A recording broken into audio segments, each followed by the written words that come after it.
نحمده ونصلي على رسوله الكريم اما بعد۔ سورہ توبہ کے بالکل آخر پر اللہ تعالی نے ایک آیت کریمہ بیان فرمائی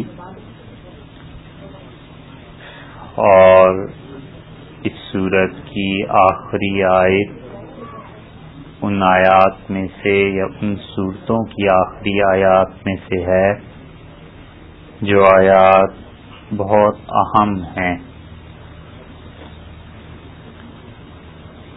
سورہ بقرہ کا آخری رکوع، آخری دو آیات، ان کے متعلق آپ سے عرض کیا تھا کہ نبی کریم صلی اللہ علیہ وسلم نے یہ فرمایا کہ جو شخص رات کو سونے سے پہلے وہ دو آیتیں پڑھ لے کفتاہ اللہ کے ہاں رات بھر کی عبادت کے لیے کافی ہیں۔ مراد یہ ہے کہ اللہ کی عبادت جتنی بھی کی جائے تھوڑی ہے، خدا کو جتنا بھی کوئی یاد کرے تھوڑا ہی ہے، مگر وہ کلمات جو اللہ کو پسند ہیں کہ خدا کے بندے اسے ان کلمات کے ذریعے یاد کریں، ان میں سورہ بقرہ کی آخری دو آیات ہیں۔ اسی طرح سورہ آل عمران کا آخری رکوع جو ہے ان فی خلق السماوات والارض، اور بلا شبہ آسمانوں اور زمین کی پیدائش میں اور رات اور دن کے اختلافات میں بڑی نشانی ہے ان لوگوں کے لیے جو عقل رکھتے ہوں۔ نبی کریم صلی اللہ علیہ وسلم یہ آخری رکوع عام طور پر اس وقت پڑھتے تھے جب تہجد کے لیے رات کو اٹھتے تھے۔ اسی طرح اور بھی صورتیں ہیں جن کی آخری آیات کو رسول اللہ صلی اللہ علیہ وسلم نے بڑی اہمیت کے ساتھ بتلایا کہ لوگ ان کی تلاوت کیا کریں، اور ان میں سے ایک آیت کریمہ جو بہت اہم ہے وہ سورہ توبہ کی آخری آیت ہے۔ اللہ تعالی نے یہ بات ارشاد فرمائی ہے کہ لقد جاءکم رسول من انفسکم، اور لوگوں ہم نے تم میں یہ جو رسول صلی اللہ علیہ وسلم بھیجے ہیں یہ تم میں سے ہیں۔ انفسکم کو دو طرح سے پڑھا گیا ہے، انفسکم بھی پڑھا گیا ہے اور انفسکم بھی پڑھا گیا ہے، یعنی یہ دو مختلف قرأتیں ہیں جو رسول اللہ صلی اللہ علیہ وسلم پر نازل ہوئیں۔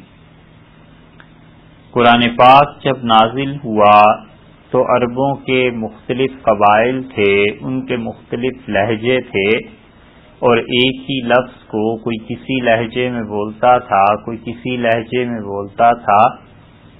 آسان مثال یوں سمجھ لیجئے کہ جیسے اردو میں بعض لوگ ارے یہ بولتے ہیں اور بعض اسی ارے کو اڑے بولتے ہیں، تو اسی طرح عربوں کے مختلف قبائل کے مختلف لہجے تھے، اور یہ مشکل تھا کہ سارے عربوں کو اس ایک چیز پر جمع کیا جاتا کہ وہ قرآن پاک کو اسی طرح پڑھیں ایک ہی لہجے کے مطابق۔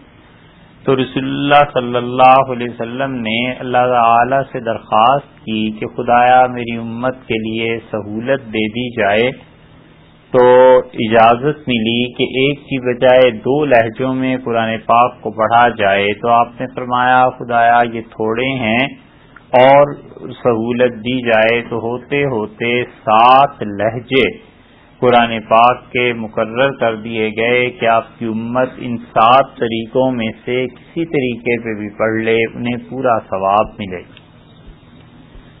جیسے مالک یوم الدین پڑھتے ہیں سورہ فاتحہ میں، اور ایک لہجہ ایک قرأت ایسی ہے جس میں مالک یوم الدین بھی ہے اور مالک یوم الدین بھی، یہ دونوں چیزیں اسی طرح لقد جاءکم رسول من انفسکم اور یہ جو رسول صلی اللہ علیہ وسلم تمہارے پاس آئے ہیں یہ تم میں سے ہیں. اور دوسری قرات میں انفسکم بھی پڑھا گیا ہے. انفسکم کا مطلب یہ ہے کہ تم میں سب سے بہترین سب سے اچھی ہستی جو بھیجی ہے وہ یہ.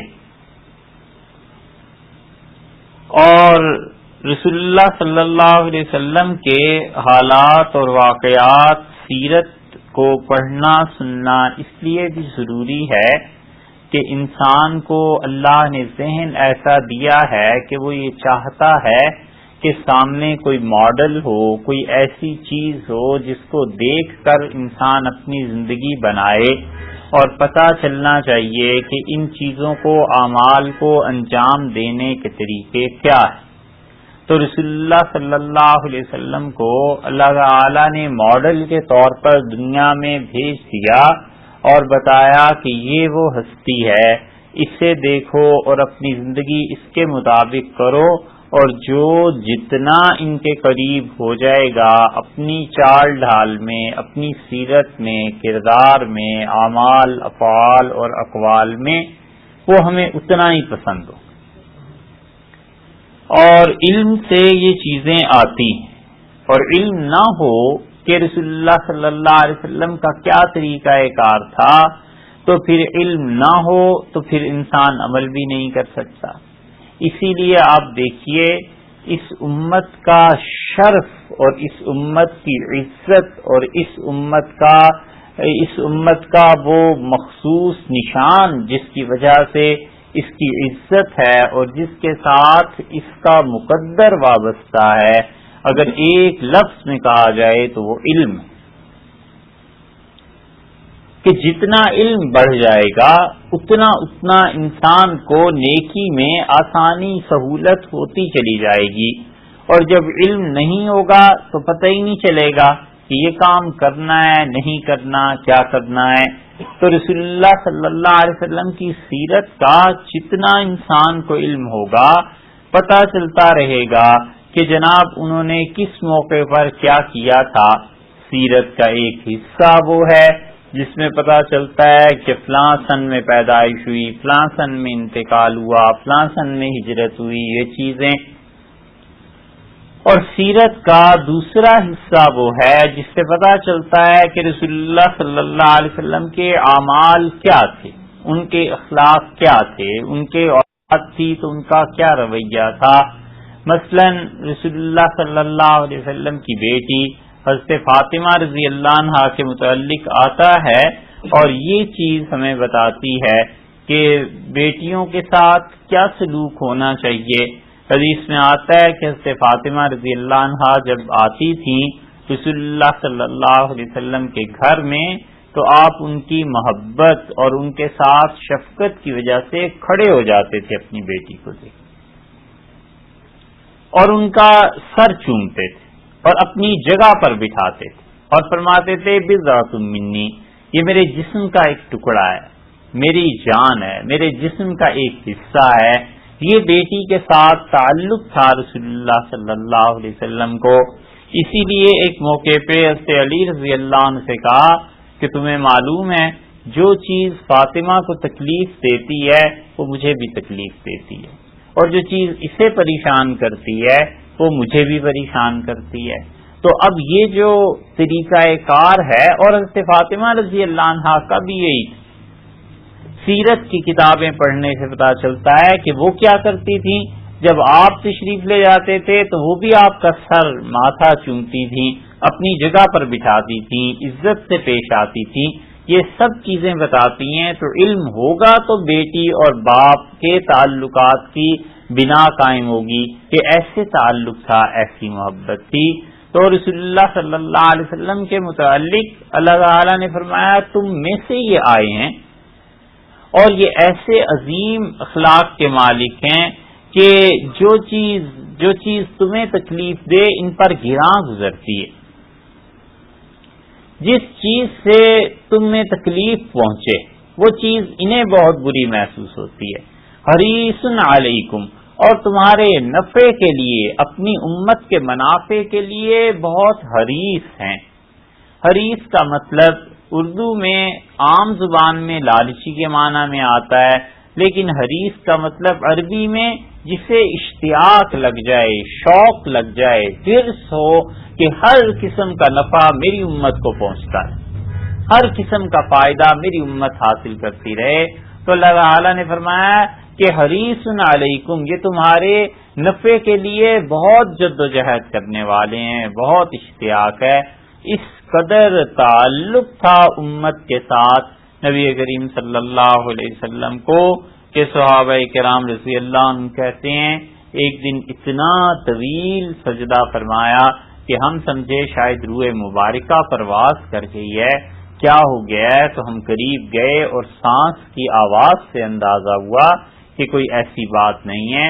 اور پھر اس کے بعد نماز مکمل کر کے ہم سے کہنے لگے تمہیں پتہ ہے میں نے اتنا طویل سجدہ کیوں کیا؟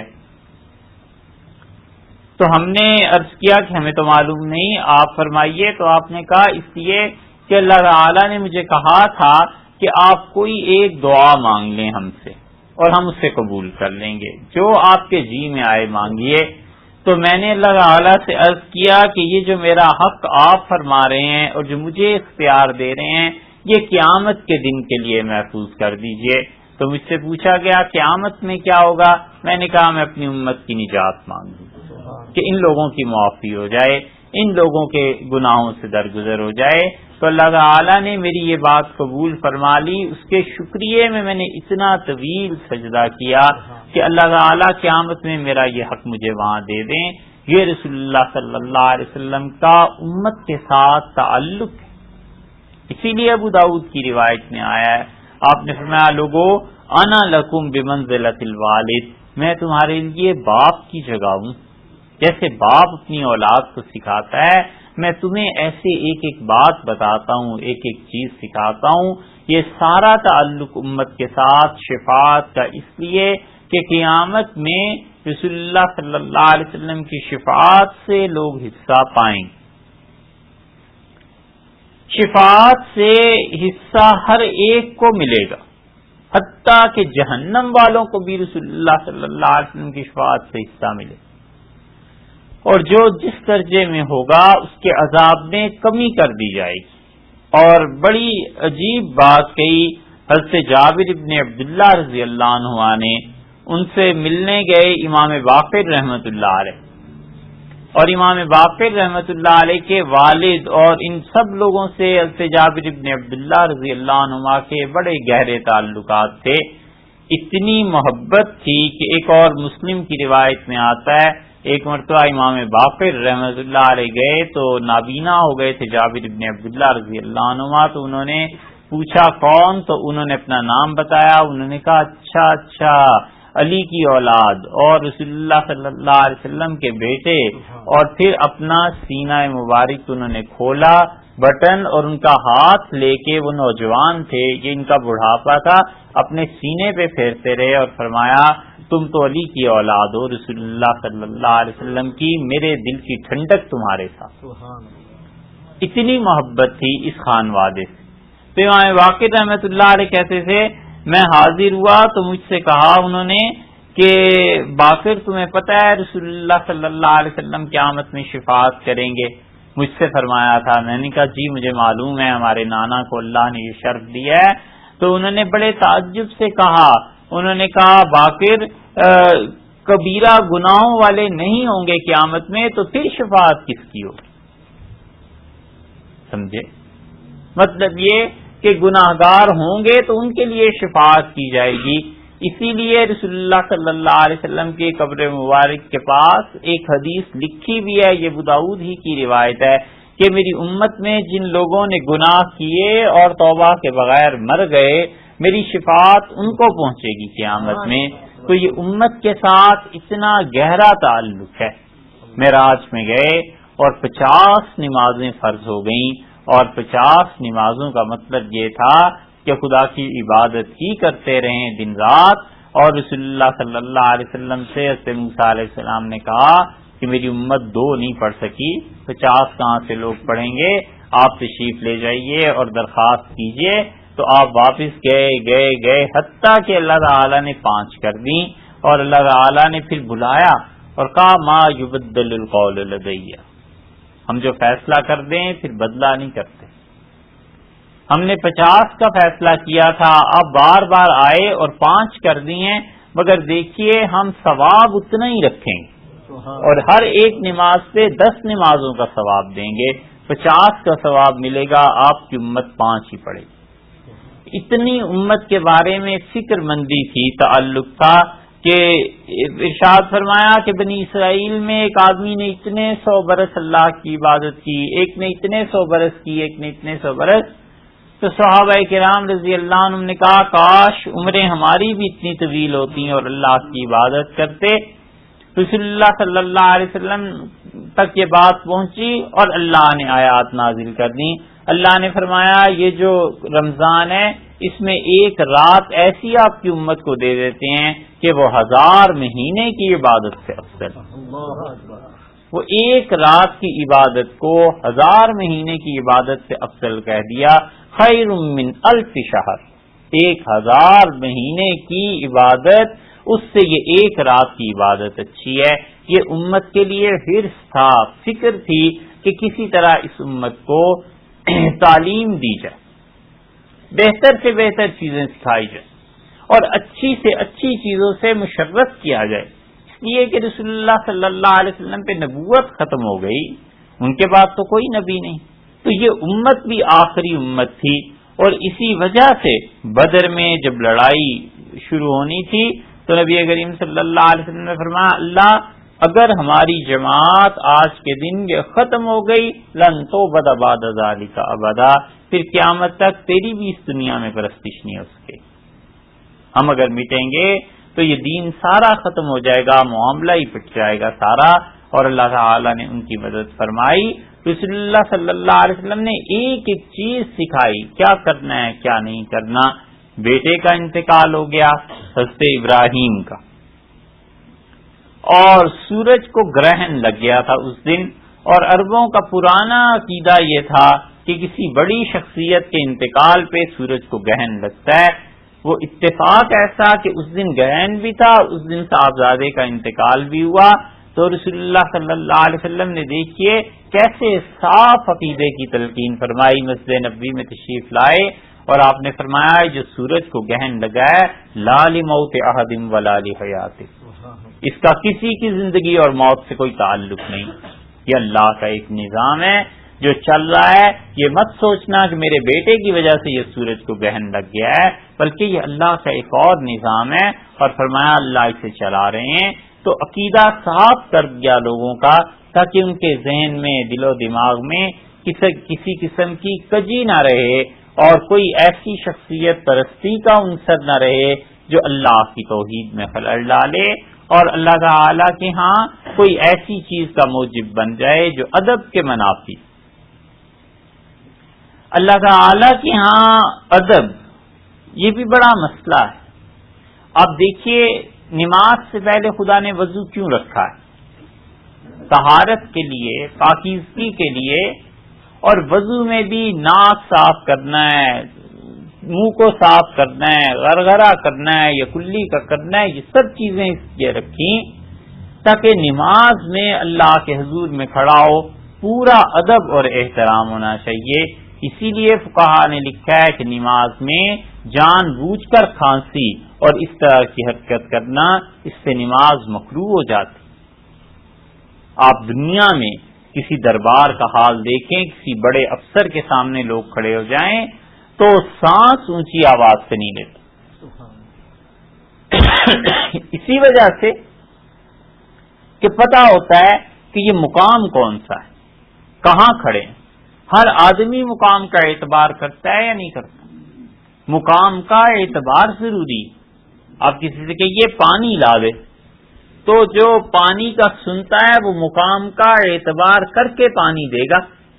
اسے پتہ ہے کہ یہ واش روم میں کھڑے ہو کے پانی مانگ رہے ہیں تو گلاس میں تو نہیں دیتا، لوٹے میں، بالٹی میں، کسی چیز میں دے گا نا. اس لیے کہ اسے پتہ ہے جو مقام ہے اس پہ کیا ہے.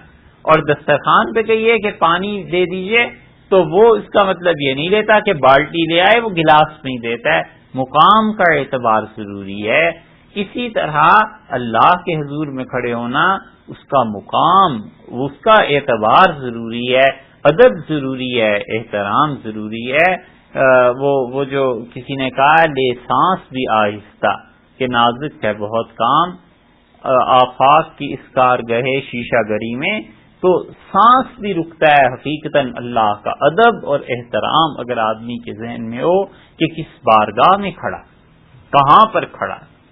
اور رسول اللہ صلی اللہ علیہ وسلم جب تشریف لے گئے تو اللہ تعالیٰ کے ہاں ان کی براہ راست بات اللہ تعالیٰ سے ہوئی ہے، بغیر کسی واسطے کے۔ اللہ نے فرمایا ما زاغ البصر، اور ان کی نگاہ مبارک اپنی جگہ سے ہٹی نہیں، اتنا ادب غالب تھا رسول اللہ صلی اللہ علیہ وسلم۔ اسی وجہ سے اللہ تعالیٰ نے اس آیت میں کہا ہے کہ انہیں بہت ہی اشتیاق رہتا ہے کہ کسی طرح میری امت کو نفع پہنچے، اور جو چیز تمہیں تنگ کرے انہیں بہت گراں گزرتی ہے انہیں وہ چیز جو تمہیں تنگ کرے۔ اسی لیے رسول اللہ صلی اللہ علیہ وسلم نے ہر قسم کی تنگی سے منع کر دیا کہ میری امت کو کوئی تنگی نہ ہو، کوئی تکلیف نہ ہو۔ آپ نے فرمایا اللہ کی لعنت ہو اس پہ جو راستے کے نشانات مٹاتا ہے، اس لیے کہ تنگی ہوتی ہے نا، تکلیف ہوتی ہے۔ سائن بورڈ لگا ہوا ہے راستے میں، اس پہ سٹاپ لکھا ہوا ہے، اس پہ کوئی چیز لکھی ہوئی ہے، کوئی سائن بنا ہوا ہے، رائٹ لیفٹ کا پتہ چلتا ہے، اور اس پہ کوئی جا کر اشتہار چسپاں کر دے کہ فلاں دن حضرت تشریف لا رہے ہیں، جلسہ ہو رہا ہے۔ یہ کون سی دینداری ہے بھائی؟ وہ جو گاڑی پہ آ رہا ہے، جو ڈرائیو کر رہا ہے، اسے پتہ نہیں چلے گا کہ دائیں جانا ہے بائیں جانا ہے، وہ دیکھتا ہی رہ جائے گا۔ یہ تہذیب کے خلاف حرکت ہے۔ حضرت صلی اللہ علیہ وسلم نے فرمایا اللہ کی لعنت ہو اس پہ جو راستے کے نشانات کو مٹائے۔ جو لوگ سفر کرتے ہیں ان سے پوچھئے کہ کتنی دقت ہوتی ہے کہ 35 پہ ٹرن لینا ہے اور وہاں آگے پتا چلے کہ جلسے کا اشتہار لگا ہوا ہے، تو پھر بیچارہ کدھر جائے گا؟ میلوں کا چکر کبھی پڑ جاتا ہے۔ ہر وہ چیز جو تکلیف دے انسانوں کو، اور رسول اللہ صلی اللہ علیہ وسلم کی امت کو منع فرما دیا اس سے کہ دیکھو آسانی پیدا کرو۔ 2 صحابہ کرام رضی اللہ عنہ کو بھیجا یمن میں تبلیغ کے لیے، اور اس سے معاذ رضی اللہ عنہ کو بھیجا تھا، اور ایک اور ابو موسیٰ اشعری رضی اللہ عنہ ساتھ تھے۔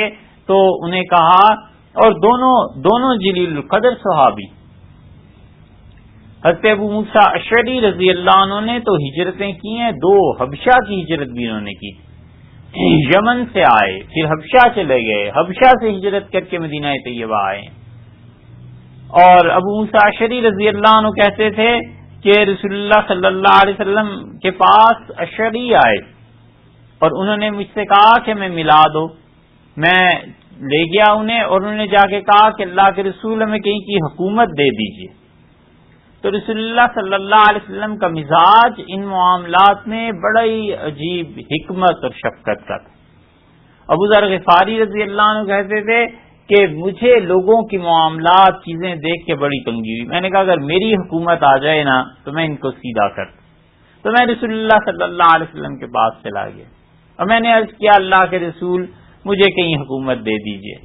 تو رسول اللہ صلی اللہ علیہ وسلم نے مجھ سے فرمایا ابو ذر تو اور میں دونوں حکومتیں کرنے کے قابل ہی نہیں ہیں۔ اگر یہ فرماتے کہ تم قابل نہیں ہو حکومت کے تو یہ ان کی دل شکنی ہوتی۔ اپنے متعلق جو فرمایا ہے تو وہ اپنے آپ کو ابدیت، اللہ کی بندگی، تواضع، انکساری، ان سے فرمایا ہم اس قابل ہی نہیں ہیں، ہمارا یہ کام ہی نہیں۔ تو اسی طرح یہ اشعری آئے، انہوں نے کہا حکومت، تو رسول اللہ صلی اللہ علیہ وسلم اشعریوں تمہیں نہیں معلوم کہ جو حکومت کی تمنا کرتا ہے خود عہدے کی ہم اسے نہیں دیا کرتے۔ تو ابو موسیٰ رضی اللہ عنہ کہتے تھے میں نے معذرت کی کہ مجھے نہیں پتا تھا، میرے خاندان کنبے قبیلے والے آپ سے آ کے یہ کہیں گے۔ اور دوسرے سے معاذ رضی اللہ عنہ تھے، ان سے تو رسول اللہ صلی اللہ علیہ وسلم کو ویسے ہی بڑی محبت تھی۔ حضرت معاذ رضی اللہ عنہ کہتے تھے میں ایک مرتبہ حاضر ہوا اور مجھ سے رسول اللہ صلی اللہ علیہ وسلم نے مصافحہ کیا۔ یہ ہے شفقت اور یہ ہے محبت اور یہ ہے قدردانی۔ تو مجھ سے میرے ہاتھ پکڑ کے کہا کہ کھردرے معلوم ہوتے ہیں، میں نے کہا اپنی زمین میں آج کل فصل لگا رہا ہوں، سبزیاں لگا رہا ہوں، تو میرے ہاتھ چوم لیے اور فرمایا دونوں ہتھیلیاں جنہیں اللہ محبوب رکھتا ہے، جنہیں اللہ پسند کرتا ہے۔ مراد یہ کہ جو تم اپنے ہاتھوں سے کام کر رہے ہو، زمین کو میں فصل لگا رہے ہو، یہ چیزیں کر رہے ہو، یہ ٹھیک کام ہے تمہاری ہتھیلیوں کی، اللہ کے ہاں قدر ہے۔ ان دونوں کو بھیجا یمن اور کہا بشرا ولا تنفرا، دیکھو لوگوں کو خوشخبری کی باتیں سنانا اور دین کے سخت احکامات بیان نہ کرنا، لوگوں کو محبت سے پیش آنا، نفرت نہ دلانا، اور پھر نے کہا کہ لوگوں کو ہدایت کی طرف بلانا، اور ایسے نہ ہو جائے کہ تمہیں دیکھ کے لوگ دین سے ہٹ جائیں، دین سے ایک طرف کو ہو جائیں۔ یہ ہے مومن کا کردار، یہ ہے مسلمان کا کردار۔ وہ ایسا ہونا چاہیے کہ دل کھینچا چلائے اور کہ واقعی یہ مومن ہے اور اسلام یہ ہے، بس ٹھیک ہے، زندگی کا یہ طریقہ ہمیں قابل قبول ہے۔ ایسے تو نہیں، جیسے مولانا روم نے لکھا ہے مثنوی میں، انہوں نے لکھا ہے کہ ایک آدمی تھا، اس کی آواز بہت ہی خراب تھی، اسے شوق ہوا کہ اسلام آنا چاہیے زندگی میں، کبھی کبھی یہ جوش بھی چڑھتا ہے، تو جو جوش زیادہ غالب آیا تو اس نے ابتدا کی محلے کی مسجد سے جا کے اذان دی، لوگ سوتے میں اٹھ بیٹھے کہ خدایا کیا طوفان آ گیا ہے، یہ کیا قیامت آ گئی، یہ کیسی آواز ہے۔ تو پھر اذان دی، لوگوں نے سمجھایا، انہوں نے کہا بابا ہم نماز پڑھتے ہیں، اذانیں سنتے ہیں، مت یہ اذان ایسی آواز میں دو، اس سے گھبراہٹ ہوتی ہے۔ باز نہیں آیا تو محلے والوں نے مل کے، ممکن ہے مسجد کمیٹی ہو اس زمانے میں کوئی، تو کمیٹی نے نکال دیا، انہوں نے کہا جاؤ بھی اپنا کام کرو۔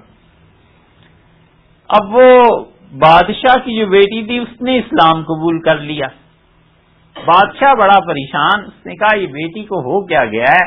بڑے بڑے عقل مند آئے، دانا آئے، انہوں نے علاج کرنے کی کوشش کی، لڑکی نہ مانی، تو انہوں نے کہا حضور کہیں سیر پہ لے جائیے، تفریح پر، اور ماحول موسم دیکھ کے پھر مناسبت سے بات کیجئے، بیٹی آپ کی عقل مند ہے، سمجھدار ہے، سمجھ جائے گی۔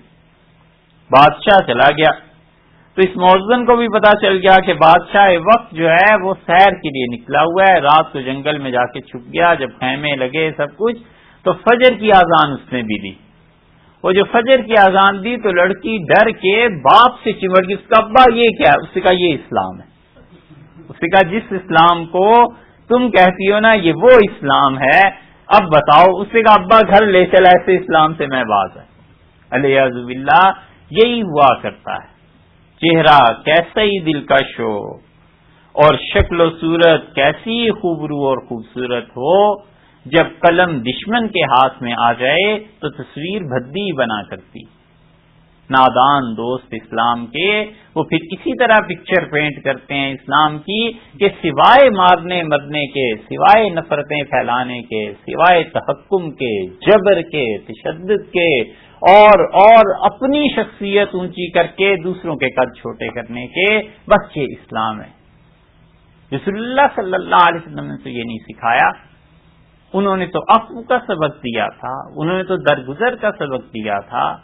ان کا تو حال یہ تھا کہ حضرت عائشہ رضی اللہ عنہا فرماتی ہیں ما انتقم لنفس، ساری زندگی میں ایک واقعہ ایسا نہیں ہے کہ کبھی اپنی ذات کے لیے بھی انتقام لیا، کبھی نہیں ہوا۔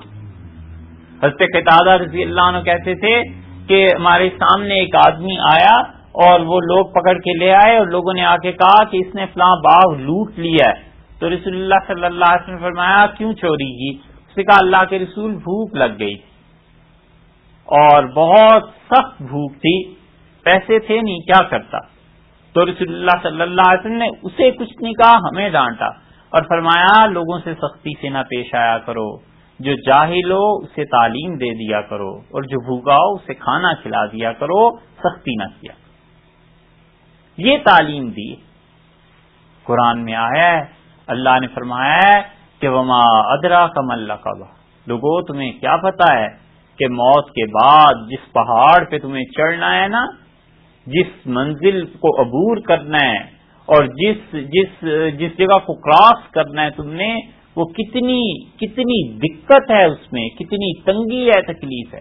اور پھر اللہ نے فرمایا ہم تمہیں بتائیں وہ منزل کیسے عبور ہوگی، فک رقبۃ، لوگوں کی گردنیں قرضے سے چھڑایا کرو. قرض لے لیا کسی آدمی نے، بوجھ ہو گیا اس پہ، اللہ نے فرمایا فک رقبۃ، لوگوں کی گردنیں قرضوں سے آزاد کراؤ، ان کے قرضے اپنے پاس سے ادا کیا کرو. یہ حال تھا رسول اللہ صلی اللہ علیہ وسلم کا کہ لوگ آتے تھے، مانگتے تھے، نہیں کوئی چیز تھی، آپ فرماتے تھے اچھا تم ایسے کرو میرے نام پہ کسی سے قرض لے لو، وقت آئے گا میں اس کا قرض ادا کرتا ہوں. ایک آدمی آیا اور اس سے کہا اللہ کے رسول آپ کے لیے ایک تحفہ لایا ہوں. آپ نے فرمایا کیا؟ اس نے کہا 4000 بکریاں میں نے آپ کے لیے لائی ہیں. تو رسول اللہ صلی اللہ علیہ وسلم نے فرمایا ٹھیک ہے ہمیں قبول ہے. وہ بیٹھا رہا اور صحابہ کرام رضی اللہ عنہ کہتے ہیں اتنے میں ایک اور آدمی آیا اور اس سے کہا اللہ کے رسول مجھے کچھ چاہیے. تو آپ نے فرمایا، وہ کافر تھا، مسلمان نہیں ہوا تھا، تو آپ نے فرمایا کیا؟ اس نے کہا کچھ دے دیں زندگی کا گزر بسر ہوتا رہے. تو آپ نے فرمایا یہ سامنے والا پہاڑ، یہ پہاڑ دیکھتے ہو؟ اس نے کہا جی. فرمایا ما بین لابتیھا، ان دونوں کے درمیان یہ جتنی بکریاں چل رہی ہیں نا سب بیچ. 4000 بکریاں اس کو دے دیں اور وہ اپنے قبیلے میں واپس کیا. اور اس نے کہا اللہ کی قسم لوگوں، محمد صلی اللہ علیہ وسلم تو اتنا دے دیتے ہیں کہ ساری زندگی فقر و فاقہ کا وہ خوف نہیں رہتا. یہ ہے حالت، وہ مسلمان ہو گئے. یہ ان کے ساتھ حالت ہے جو خون کے پیاسے تھے. یہ ان کے ساتھ حالت ہے جن کی سازشیں سب پتہ تھیں کہ کیا کیا کر رہے ہیں، مگر معاملہ ایسے ہی شفقت کا تھا، ایسی محبتوں کا تھا. اللہ تعالیٰ نے فرمایا تمہیں پتہ ہے وہ گھاٹی، وہ جو پہاڑ چڑھنا ہے کیسے ہوگا؟ تم لوگوں کے قرضے ادا کرو. او اطعام فی یوم ذی مسغبہ، اور جس دن بھوک لگ جائے لوگوں کو اس دن ان کو کھانا کھلایا. کھانا کھلانے سے یہ قیامت کا دن تمہارا آسان ہوگا. اسی لیے قرآن نے دوسری جگہ کہا. یہ آیتیں خوب یاد آتی ہیں کہ ہاتھ کاٹ دو اور یہ کرے تو اتنے درے لگاؤ اور ایسے اور ایسے. یہ کیوں نہیں یاد آتا کہ اللہ نے فرمایا ہے، اللہ تعالی نے کہا ہے کہ دیکھو یطعمون الطعام علی حبہ، پیسے کی محبت کے باوجود میرے بندے کھانا کھلاتے ہیں. مسکینم و یتیمم و اسیرا، مسکینوں کو، یتیموں کو اور ان لوگوں کو جو جیل میں ڈال دیے گئے. کتنے مسلمان ایسے ہیں جنہوں نے اپنے ممالک میں، اپنے شہر میں کبھی سوچا ہو کہ اس شہر کی جیل میں قیدی ہوں گے، ان کا بھی کوئی حق بنتا ہے، انہیں اچھا کھانا بھیج دینا چاہیے. اللہ نے کہا ہے وہ دن، اس دن تمہیں یہ چیزیں نفع دیں گی، یہ چیزیں فائدہ دیں گی. لوگوں کو کھانا کھلا. بھوک لگتی ہے اور کھانا کھلانے کے لیے رسول اللہ صلی اللہ علیہ وسلم حکم دیتے. بھوک انسان کے ساتھ بشری تقاضا ہے، بشریت کا تقاضا ہے کہ انسان جنس کی وجہ سے اور عوامل کی وجہ سے گناہ کی طرف مائل ہو جاتا ہے. رسول اللہ صلی اللہ علیہ وسلم کی کتنی گہری نظر تھی ان چیزوں پہ. آپ نے کہا لوگوں سفارش کیا کرو ایک دوسرے کی صحیح کاموں میں، اور اس پہ اللہ کے ہاں سے اجر ملے گا. ایک مرتبہ کچھ لوگ آئے اور صحابہ کرام رضی اللہ عنہ میں سے کسی نے کہا میں تمہاری سفارش نہیں کرتا. تو آپ نے فرمایا نہیں اشفعوا، لوگ اگر آئیں اور کہیں کہ سفارش کرو تو صحیح کام میں میرے پاس آؤ، سفارش کرو، اس پہ تمہیں اللہ اجر دے گا. فَلْيَقْضِ اللَّهُ عَلَى لِسَانِ رَسُولِهِ مَا شَاءَ، اور میری زبان سے فیصلہ وہی جاری ہوگا جو اللہ چاہے. اور پھر رسول اللہ صلی اللہ علیہ وسلم نے ایک حدیث میں فرمایا، آپ نے فرمایا تمہیں بتاؤں سب سے اچھی سفارش کون سی ہے جس پہ سب سے زیادہ اجر ملتا ہے؟ ہم نے کہا ضرور. آپ نے فرمایا نکاح کی سفارش کر دیا کرو کہ کسی کے رشتے کا پیغام جائے تو وہاں شادی کروا دو، اگر مناسب ہو سفارش کرو. اور اگر یہ رشتے کے پیغام مناسب ہوں اور وہ نہ کر دیں گے تو کن فتنۃ فی الارض وفساد کبیر، لوگوں زمین پہ فتنے پھیل جائیں گے، بہت بڑا فساد مچے گا اگر شادیاں بر وقت نہیں ہوں. یہ ہے دین. یہ رسول اللہ صلی اللہ علیہ وسلم سفارش کیا کرو، وگرنہ فساد پھیل جائے گا. تو جو فساد پھیلتا ہے اسے سب دیکھتے ہیں کہ یہ کیا ہو گیا.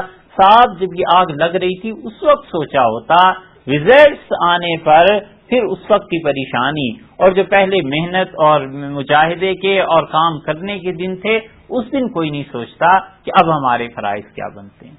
تو رسول اللہ صلی اللہ علیہ وسلم نے فرمایا، اللہ تعالیٰ نے ان کے متعلق کہ تمہارے نفع کی خاطر بہت کوشش کرتے ہیں، اور جو چیز تمہیں تکلیف دے ان پر بڑی گراں گزرتی۔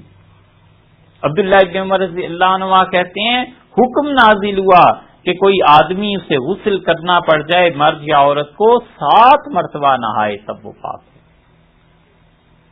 رسول اللہ صلی اللہ علیہ وسلم نے بتلایا اور ہمیں کہہ کے پھر دعا میں لگ گیا، فرمایا اللہ بہت زیادہ ہے، کم کر دیجئے۔ تو اللہ تعالیٰ نے فرمایا 5 مرتبہ، پھر عرض کرتے رہے اللہ اور کم کر دیجئے، پھر 3 مرتبہ، پھر جا کر 1 مرتبہ ہوا۔ تو حضرت صلی اللہ علیہ وسلم نے ہم سے کہا کہ اللہ تعالیٰ نے ترمیم فرما دی اپنے حکم میں، اور 1 مرتبہ کا فرما دیا ہے۔ یہ امت کے ساتھ محبت نہیں ہے تو اور کیا؟ اگر وہ ساتھ ہی معاملہ رہتا تو سوچئے کتنی دقت میں لوگ پڑ جاتے۔ ہر چیز میں آسانی، ہر چیز میں سہولت، کہ لوگوں کو سہولت کے کام بتاؤ، آرام سے کام بتاؤ، یہ بتاؤ کہ یہ چیزیں، حتیٰ کہ ایک قبیلہ ایسا بھی آیا ہے جنہوں نے رسول اللہ صلی اللہ علیہ وسلم سے کہا کہ ہم اسلام قبول کر لیتے ہیں اس شرط پہ کہ نماز نہیں پڑھیں۔ یہ کوئی سوچ سکتا ہے؟ مسند احمد وغیرہ کی روایات میں آیا ہے، رسول اللہ صلی اللہ علیہ وسلم سے کہا ہم نماز نہیں پڑھیں گے، اسلام قبول کرتے ہیں۔ آپ نے فرمایا مجھے یہ بھی منظور ہے۔ صحابہ کرام رضی اللہ عنہ کہتے ہیں ہم نے کہا اللہ کے رسول آپ نے نماز کی چھوٹ دے دی۔ آپ نے فرمایا نہیں نہیں، ان کا ایمان انہیں نماز پر کھینچ لائے۔ ایک وقت ایسا آ جائے، جو شخص، اس حدیث سے ثابت ہوتا ہے، پتہ چلتا ہے، جو شخص گھر میں اور جو لیڈر اپنی قوم میں، جو افراد اپنے معاشرے میں سماج کو، لوگوں کو تیار کیے بغیر اسلام ان پہ ٹھونسنا چاہیں گے، وہ نہیں چلتا، بالکل نہیں چلتا۔ جو ہی ذرا سا یہ ڈھکنا اٹھا اور بھاپ نکل گئی اور وہ سارا اسلام کا بھوت اتر جاتا ہے۔ وجہ اس کی یہ ہے کہ لوگ ذہنی طور پر اس کو قبول نہیں کر رہے، بچہ ذہنی طور پر نہیں مان رہا، اس پہ ایسے ٹھونس دینا کہ صبح ہونے سے پہلے پہلے وہ شیخ عبد القادر جیلانی رحمۃ اللہ علیہ کے مقام پہ بیٹھا ہوا ہو۔ ایسے نہیں ہوتا بھائی۔ حضرت عائشہ رضی اللہ عنہا کہتی ہیں، انہوں نے کہا رسول اللہ صلی اللہ علیہ وسلم پر احکامات نازل ہوتے تھے، لوگوں یہ صحیح حدیث میں ان کے لفظ ہیں، انہوں نے کہا اگر پہلے ہی دن حضرت صلی اللہ علیہ وسلم کہہ دیتے کہ شراب بھی حرام ہے اور زنا بھی اور یہ بھی اور یہ بھی، تو پھر بات نہ ہوتی۔ وہ تو تدریجاً احکامات آتے چلے گئے اور ہم لوگ اسے قبول کرتے چلے گئے۔ وہ حدیث ہے کہ آپ نے فرمایا بھوکے کو کھانا کھلا دیا کرو، اور جو نہیں جانتا اسے علم سکھاؤ، اسے بتاؤ کہ علم کیا ہے۔ جب سیکھنے کے بعد کوئی کام کرے تو پھر تو بات ہے، سکھایا نہیں۔ اور اسی طریقے پر خلفائے راشدین نے عمل کیا، اسی طریقے پہ صحابہ کرام رضی اللہ عنہ نے عمل کیا۔ حضرت عمر رضی اللہ عنہ کے پاس حاطب بن ابی بلتہ رضی اللہ عنہ نے لکھ کے بھیجا کہ یہ میرے غلام ہیں اور انہوں نے میرے باغ کو لوٹ لیا، آپ ان کے ہاتھ کاٹ دیجیے۔ حضرت حاطب رضی اللہ عنہ بدری صحابی تھے، کوئی معمولی درجے کے آدمی تھے۔ یہ جتنے بدر میں آئے ہیں ان کے متعلق صحیح حدیث میں آیا ہے، رسول اللہ صلی اللہ علیہ وسلم اللہ تعالیٰ نے آسمان سے جھانک کے انہیں دیکھا اور کہا بدر والو اعملوا ما شئتم، جو تمہارے جی میں آؤ آئندہ زندگی گزارو، قد غفرت لکم، ہم نے معاف کر دیا۔ وہ بدر کی نیکی اتنی بڑی نیکی ہے کہ اس نیکی نے سارے گناہوں کو دھو دیا، اگر آئندہ زندگی میں بھی کہیں ہوں، اتنی بڑی بشارت دی۔ تو حاطب رضی اللہ عنہ بدری تھے۔ حضرت عمر رضی اللہ عنہ جو مشہور ہیں کہ بڑے سخت تھے، ان کا انصاف دیکھا، اسی لیے انہوں نے کسی سے کہا تھا، انہوں نے کہا اللہ کی قسم لوگ مجھے سخت سمجھتے ہیں اور میں رسول اللہ صلی اللہ علیہ وسلم کی امت کے لیے اتنا نرم ہوں، اتنا نرم ہوں کہ لوگوں کو پتہ چل جائے تو میرے کندھے کی یہ چادر اور رومال میرے اتار کے لے جائیں۔ فرمایا میں اتنا نرم ہوں، مگر میں اس لیے سختی سے بات کرتا ہوں تاکہ یہ ڈسپلن، نظم و ضبط قائم رہے۔ تو کہا تم نے چوری کی، حاطب کا باغ لوٹ لیا۔ انہوں نے کہا امیر المومنین ہمیں کھانے کے لیے کچھ نہیں ملتا، قحط پڑا ہوا تھا، ہم کہاں جاتے؟ تو سنیے آپ حضرت عمر رضی اللہ عنہ نے لکھا کیا، ان کے رکے پہ لکھا کہ حاطب اگر تم بدری صحابی نہ ہوتے تو تمہارا ہاتھ کاٹ دیتا، تم اپنے بھوکوں کو کھانا نہیں کھلاتے، اپنے نوکروں کی ضروریات پوری نہیں کرتے، اور جب وہ اس مجبوری میں آ کے گناہ کرتے ہیں تو تم کہتے ہو ان پہ حد نافذ کر دیں، میں کیسے کر سکتا ہوں، چھوڑ دیا۔ یہ طریقہ انہوں نے رسول اللہ صلی اللہ علیہ وسلم ہی سے سیکھا تھا، اسی حکمت کے ساتھ چلے۔ اسی لیے اللہ نے فرمایا اس آیت میں کہ رسول اللہ صلی اللہ علیہ وسلم کو تمہارا مفاد بڑا ہی عزیز ہے، اور جو دقت تم پہ آتی ہے اس سے وہ بہت پریشان ہوتے ہیں، اور اللہ تعالی نے انہیں بڑا رؤوف اور رحیم ان کے دو نام اسی آیت میں آئے ہیں، اللہ نے انہیں بڑا رؤوف اور رحیم بنایا ہے، یعنی تمہارے لیے بڑے مہربان، بڑی شفقت، بڑی محبت رکھنے والے ہیں۔ یہ چیزیں سوچنی چاہیے اور اپنی زندگی کو اس کے مطابق بنانا چاہیے۔ اللہ تعالیٰ ہمیں اور آپ کو عمل کی توفیق دے۔